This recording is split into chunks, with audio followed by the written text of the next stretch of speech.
V današnjem svetu se soočamo s številnimi izzivi okolja, namreč prihaja do degradacije okolja zaradi človekovih aktivnosti, prihaja zaradi prevelikega izkoriščanja naravnih resursov do prekomernega izkoriščanja narave. Imamo težave z onesnaženim zrakom, onesnaženimi tlemi, vodami. Pojavljajo se težave zaradi podnebnih sprememb.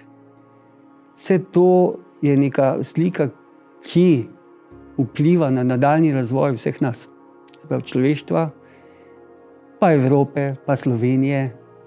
In vsi, ki živimo v tem času, si želimo čim več znanja o tem, kako okolje deluje in kako ukrepati, da preprečimo nadaljnjo degradacijo tega stanja. Zato je nujno potrebno, da se ljudje izobražujemo.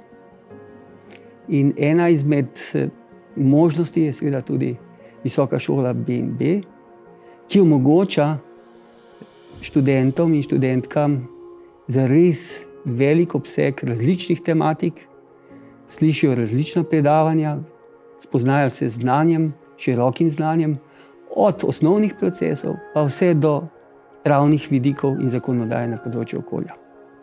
Ko sem začel z delom na šoli BNB, me je presenetilo, koliko študentov dela oziroma študira ob delu. To je bilo zame nekaj novega, namreč učim tudi na univerzi in zlasti mi je bilo zanimivo, s kakšnim žarom in s kakšnim zanimanjem takšnim študentom poslušajo predavanja, imajo svoje ideje, komentarje in koncu koncev, kar se je izkazalo tudi v njihovih diplomskih delih. Moje mnenje je, da imajo taki študentje veliko možnost napredovanja na delu v tistih službah, iz katerih so prišli. Imajo veliko možnost grajenja svojih profesionalnih karier, kar je današnji cilj vseh delodajalcev.